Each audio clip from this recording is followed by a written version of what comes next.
What happens when a CEO decides to step away from their plush office and blends in with the employees who keep their company running? Let's dive into the story of Ethan Blackwell, a man whose journey from the top to the factory floor revealed more than he ever expected. Ethan Blackwell was a self-made billionaire, the CEO of Blackwell Industries, a manufacturing giant known for producing top-notch tools and machinery. Ethan wasn't the type to flaunt his wealth. Despite his success, he had always considered himself a grounded man, though he realized over the years that he had become increasingly distant from the people who worked at his company. Numbers, charts, and boardroom meetings dominated his days. He wanted to see if the heart of his company still beat as it should. One chilly Monday morning, Ethan decided to do something extraordinary. Dressed in a simple shirt, worn-out jeans, and a cap, he walked into one of his factories as Eli Brooks, a new trainee. The factory was in Riverview, a modest town where most people depended on the company for their livelihood. Ethan wanted to see firsthand what his employees experienced every day. The factory buzzed with activity as Ethan entered. The clang of machinery, the shuffle of workers, and the occasional laughter painted a picture of a hard-working yet tight-knit group. Ethan was assigned to shadow a senior worker named Adam Hayes, a man in his 50s with a kind smile but weary eyes. Adam had been with the company for over 2 decades, and he seemed to know every corner of the factory like the back of his hand. "You new here, kid?" Adam asked with a chuckle as he adjusted his gloves. "Yeah, just trying to find my footing," Ethan replied, pretending to fumble with the tools. Adam quickly took him under his wing, showing him how the assembly line worked.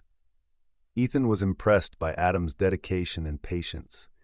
He worked harder than anyone else, yet there was a sadness about him, as though he carried the weight of the world on his shoulders. For the next week, Ethan learned the ins and outs of the factory. He met many workers, each with their own story. There was Sam, a young man fresh out of high school, trying to save money for college. Then there was Peter, a cheerful veteran who always had a joke to lighten the mood. The camaraderie among the workers reminded Ethan of his early days when he had to work odd jobs to build his empire. But amid the lively environment, something caught Ethan's attention. On his third day, he noticed Adam sitting alone during lunch, staring at an old photo in his wallet. His eyes were red, and he looked like he had been crying. It was the first crack in the facade of the happy, bustling factory. Ethan didn't approach Adam right away, but he couldn't get the image out of his mind. What could bring such a hard-working man to tears? He decided to keep observing. The following week, Ethan found his answer. During the shift, a piece of equipment malfunctioned, causing a minor delay. While the supervisor, Mr. Grant, handled the situation, Adam's hands began trembling. He muttered, "Not again. Can't afford this." Ethan finally mustered the courage to ask him, "Hey Adam, you okay?" Adam hesitated before replying, "Just some old troubles. Nothing you need to worry about, kid." Ethan didn't push further, but he knew there was more to the story. Later that day, Ethan overheard a heated conversation between Adam and Mr. Grant. Adam was pleading for an advance on his paycheck. "My son's medical bills are piling up. I just need some help," Adam said, his voice cracking. "We've already done all we can, Adam," Mr. Grant replied with a sigh. "I can't bend the rules again." Ethan felt a pang of guilt. Here was a man who had given so much to the company, yet he was struggling to keep his family afloat. Ethan decided it was time to step in, not as Eli, the trainee, but as Ethan Blackwell, the CEO. The next day, Ethan called for an all-hands meeting. The workers gathered, curious about the sudden announcement. Standing before them, Ethan removed his cap and introduced himself. "Some of you may know me as Eli, but my real name is Ethan Blackwell. I've been working here undercover to understand what life is like for all of you."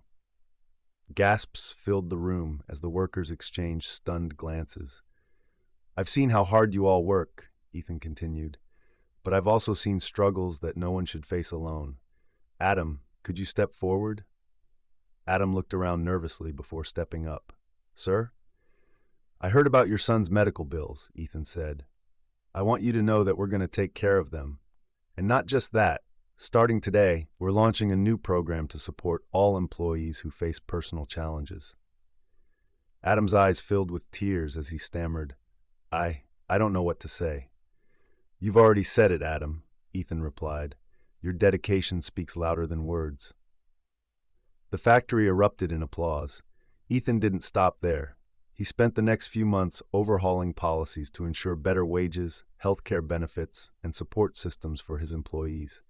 The experience changed him, and it reminded him of why he started Blackwell Industries in the first place, to make a difference. As for Adam, his son recovered, and he continued to be the heart of the factory. Ethan's decision to go undercover wasn't just about understanding his company. It was about rediscovering the humanity behind the machines. And in that factory in Riverview, a billionaire and his employees proved that even in the toughest times, compassion can turn a workplace into a family.